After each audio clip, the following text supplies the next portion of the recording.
agence immobilière Diaspora Sopp na bi moo lay may sa actualité du jour di la wax ak foo mën a nekk ci Sénégal bëgg kër wala nga am parcelle bëgg ku la ko tabaxal wala sax sa doole matul nga bëgg ku la lebal ay parcelle nga di ko fay ndànk par ndànk mën nga ko contacter numéro yi ngay am noonu agence immobilière Diaspora Sopp na bi Nabi Boutique moo lay may sa actualité du jour di la wax yow mi bëgg ay produits aloe vera en qualité mën nga ko contacter numéro yi ngay am noonu ci écran bi. sàccum dënd yomb na waaye léeg-léeg foo ko tëggee daf lay jafe li justice bu Sénégal bëggoon mooy teg loxo doomu France bii nii di Juan Branco ginnaaw bi nga xamante ne arrêté woon nañ ko ci frontière entre Sénégal ak Mauritanie plus précisément Rosso ñoom ñu ko jàppoon ñoo ko libéré yemuñ ci loolu aussi na ko coppat fas yéene ko tàbbal ci avion delloo ko ci réew mi nga xamante ne foofu la bàyyi ko muy réewum France. exactement nag lan moo xewoon ci mbirum Juan Branco rumeur yi bari woon na bi mu taxawee ci kanamu juge bi aussi lan la wax ak moom ak est-ce que France dafa teg pression ci Sénégal loolu moo tax ñu bàyyi Juan Branco lu mu ci mën di doon nag léegi incha allahu taala lañ leen koy leeral ci seen actualité du jour. dama naan lañ joo ko yong ngiro po wala sax ma ne la mbaldo dafay dépendre rek ci waxtu wi nga xamante ne moom ngay seetaan vidéo bi comme ni mu la ko junjee sànq ci introduction bi mu nekk avocat président du parti Pastef muy Ousmane Sonko mujj nañ ko teg loxo question bi muy njëkk répondre nag mooy exactement ak kañ lañ jàpp ki nga xamante ne moo di Juan Branco information yi nag ñi ngi ko jëlee ci benn policier sénégalais mu wax ne Juan Branco ñi ngi ko jàpp exactement bésub samedi le 5 août plus précisément ci frontière entre Mauritanie ak Sénégal muy wuyoo ci turu Rosso bi nga xamante ne jàpp nañ ko moom Juan Branco mi ngi nekkoon ci benn pirogue sol yére nappkat aussi ginnaaw bi nga xamante ne loolu am na aussi ci guddig samedi gi ñu ko jàpp dimanche ci lañ ko yóbbu ci prison bi nga xamante ne moo di Rebeuss ci waxtu 3 heures du matin la division des investigations criminelles ñu gën koo xam ci DIC ci teewaayu avocat bi nga xamante ne moo di maître Ciré Clédor Ly. beneen question bi mu bëgg répondre aussi mooy Juan Branco lan lañ ko jàppee exactement est-ce que dañ ko jàppee ci dugg bi nga xamante ne moom la dugg Sénégal ci méthode clandestin bu ñu fàttalikoo aussi justice bu Sénégal dóoroon na ko li nga xamante ne moo di mandat d'arrêt international ci ñaari yooyu noonu ban nañ ko ci jàppee buñ jëlee ci information yoo xamante ne mën naa wax ni mu nekk benn source policier bu précis wax na ne Juan Branco li nga xamante ne moom lañ ko jàppee mooy mandat d'arrêt bi nga xamante ne moom la justice bu Sénégal gàlloon ci ndoddam ginnaaw loolu aussi am na ci yeneen tuuma yoo xamante ne gàll nañ ko ci ndoddam ma mën cee lim ñu wax ne moom Juan Branco bi ci njëkk dafay woote jëme ci fitna beneen bi ci topp aussi mooy dafay fësal ay xibaar yoo xamante ne wërut beneen bi nga xamante ne moo ci topp aussi mooy dafay manigaase ay actes yoo xamante ne dafay troubler dal ak stabilité bi nga xamante ne moo war a am ci penc mi wala muy woote jëm ci ay prox ndoll yoo xamante ne une fois que mu ne toq ci noppu askan bi mën na leen a motiver ba ñu jóg ñoom itamit mën naa wax ne jëm ci fitna wala sax ñu yee fitna bi nga xamante ne Juan Branco jàkkaarloo na ak juge sénégalais yi nag lan moo nekkoon réaction bi nga xamante ne moo ci njëkk mooy def ne patt ne muut nanguwut a tontu question yi nga xamante ne moom lañ koy laaj même accusation yi nga xamante ne moom la ñuy teg ci ndoddam aussi daf ne patt nanguwu cee wax ak kenn beneen bi ci topp aussi wax nañ ne bi ñu ko jàppee ba tey nanguwut a lekk nanguwut a naan nanguwul aussi kenn ñëw naan da nga koy jéem a assister mais nag dëgg-dëgg Juan Branco lan la doon wut ci frontière entre Sénégal ak Mauritanie bu ñu jëlee ci information yi li ñu waxoon mooy Juan Branco bi muy ñëw Sénégal mi ngi jaare ci réew yi nga xamante ne moo di Gambie ginnaaw loolu aussi mu jël yoonu suuf bi ba yegg si Sénégal bi muy retourné nag lan moo tax demul aéroport wala sax mu jaar Gambie bi nga xamante ne foofu la jaaroon bu njëkk information yi nga xamante ne moo tukkee ci loolu nag dañoo wax ne Juan Branco dafa bëggoon a jaar fi nga xamante ne moo di Mauritanie bu fa yeggee mu jële foofu noonu vol ngir dellu ci réewam bi nga xamante ne moo di France. ginnaaw bi ñu jàppee Juan Branco nag yan réaction moo jóge ci ay mbokki tubaabam mën naa cee lim certainement ñu nekk aussi ñoom ay avocat ki nga xamante ne moo di monsieur François Giboltou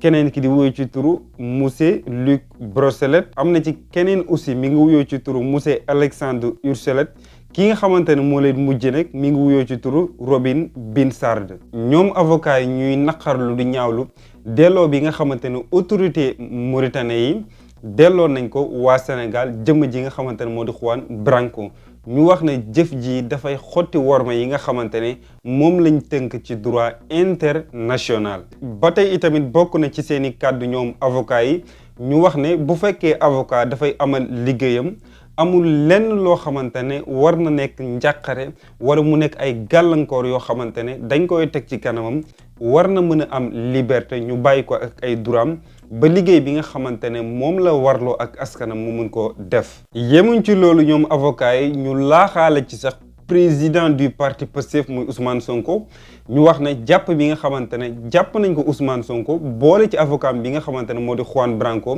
dafa nekk ay gestes yoo xamante ne li ko lal purement rek mooy wàllum politique. ñoom nag pare nañ ngir xeex def lépp loo xamante ne mën nañ ko ngir ñu bàyyi seen doom ji nga xamante ne moo di Juan Branco. ginnaaw bi lii lépp amee nag ak coow lu bari li nga xamante ne moo fi xew fi nga xamante ne foofu la justice bu Sénégal mujje ak Juan Branco mooy may ko li nga xamante ne moo di liberté provisoire. yemul ci loolu aussi dañ ko naan coppat dugal ko ci avion delloo ko ci réew mi nga xamante ne foofu la bàyyi ko muy réewum France. mu nekk benn sujet boo xamante ne nag mën naa wax ne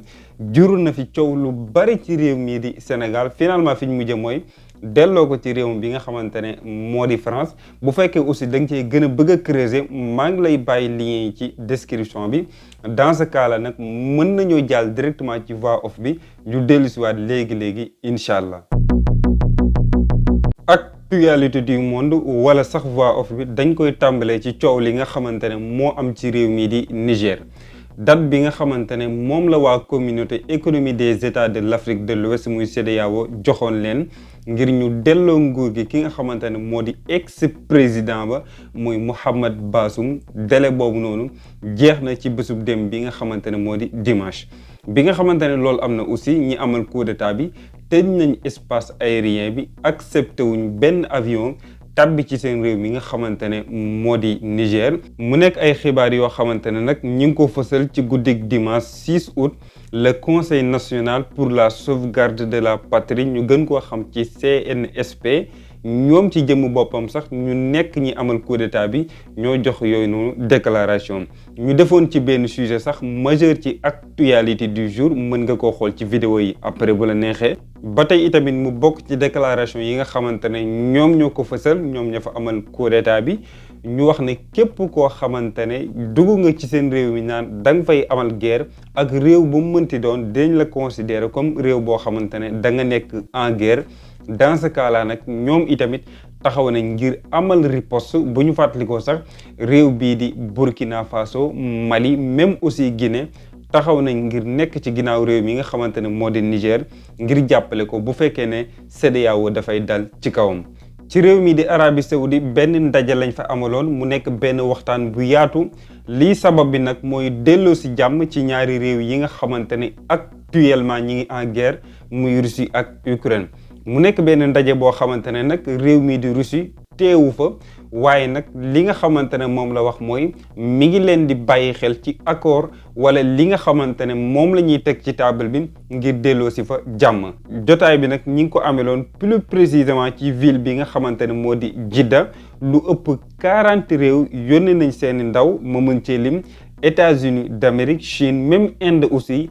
yónnee na ay ndawam ngir ñu wut benn terrain d'entente delloo si jàmm ci réew bi nga xamante ne moo di Russie ak naataangoom bi nga xamante ne moo di Ukraine. ci réewum Pakistan jëye ju doy waar moo fa am ba lu toll ci fanweeru doomu aadama ñàkk seen bakkan lu ëpp téeméeri jële ci ay gaañu-gaañu. li nga xamante ne moo waral jëye ji nag mooy benn saxaar wagon yi moo déraillé mi ngi déraillé plus précisément ci wetu gaar bii di wuyu ci turu Nawab Saha. bi nga xamante ne loolu am na nag ñi nga xamante ne jëlee nañ ci ay gaañu-gaañu yóbbu nañ leen directement ci l'hôpital yi nga xamante ne moo gën a jege makkaan ba. am na ci ñeneen ñoo xamante ne nag dañoo coincé ci diggante wagon yi ba ci jamono ji may waxee ak yow ni secouriste yi ak pompiers yi ñi ngi dimbale ak a jéem ngir jële leen ci njàqare ak métti yi nga xamante ne actuellement moom la ñuy dund. bu ñu jëlee ci renseignement yi nga xamante ne le ministre pakistanais des chemins de fer moo ko joxe muy wuyoo ci turu Saad Rafiq li mu wax mooy actuellement xamaguñ lan moo waral billet accident. joxe na ñaari hypothèse nag, benn bi mooy mu nekk jëf joo xamante ne ay terroristes ñoo ko def, beneen bi mu nekk panne mécanique, mais ak lu mu ci mën di doon ba ci jamono ji xamuñ dëgg-dëgg lan moo waral bi la jiya. actualité bi ñu delloo si war koo tëjee ci réewum Sénégal dem plus précisément fi nga xamante ne moo di pencum ndaw réew mi di assemblée nationale. samedi bi nga xamante ne moom lañu weesu nag député yi daje woon nañ fa li nga xamante ne moo di sabab bi nag mooy ñaari candidat yi, kenn ki di Khalifa Ababacar Sall, ki ci topp di Karim Meïssa Wade, ñu delloo leen li nga xamante ne moo di seen éligibilité. finalement mujj nañ ko am ngir bokk ci candidat yi nga xamante ne ñooy samp seen ndënd ci élection yi war a am ci atum 2024. actualité bi ñu war koo tëjee ci point boo xamante ne dañ leen koo defal ci seen actualité muy di wax ci wàllum sport. je pense que ñu bari ci yéen ak ma ko doon laaj ci commentaire yi. finalement nag boole nañ ko ci incha allahu taala bu tey bi nag dañ koy commencé ci ñàcco gayndek Sénégal gii nii di Sadio Mané. ginnaaw bi nga xamante ne amoon na fi blessure ci genou bi ba mu tere woon ko sax joué ci li nga xamante ne moo di coupe du monde bi, ba mu jógee ca loolu aussi jaar ci situation yu difficile ci problème bi nga xamante ne moom la amoon ak Leroy Sané. bi loolu weesoo club bii nii di Bayern dafa mujj ni bëggatul dara lu jëm ci doomu Sénégal bii nii di Sadio Mané, ñu mujj ko transféré ci fi nga xamante ne moo di Arabie Saoudite ci clubu Cristiano Ronaldo bii di Al Nassr. dimanche bi nga xamante ne moom la ñu weesu nag Sadio Mané joué ne ci deuxième match ci couleuru Al Nassr, mu def li nga xamante ne moo di première titularisation, joué ci quart de finale en coupe arabe des clubs champions, jàkkaarloo woon ak équipe bi nga xamante ne moo di Raja Casablanca. ginnaaw bi nga xamante ne loolu am na aussi ci match boobu ñu wax ne Cristiano Ronaldo moo ubbi score bi, Sadio Mané am ci mbégte bu jéggi dayoo, même sax show bi nga xamante ne moom la Cristiano Ronaldo di def saa bu dugalee, Sadio Mané aussi daf ko répété ngir fësal mbégte bi nga xamante ne moom la am ci biiw portugais bii nii di Cristiano Ronaldo. lii mooy li ma la andiloon tey ci sa actualité du jour. démb nag def naa benn vidéo expliqué implication bi France impliqué wu ci problème bi nga xamante ne actuellement moo am ci diggante Niger ak CEDEAO. du mas ci sori dama lay bàyyi nga seetaan ko, vidéo bi moo nekk noonu ba suba incha allah ci seen beneen format bu actualité du jour.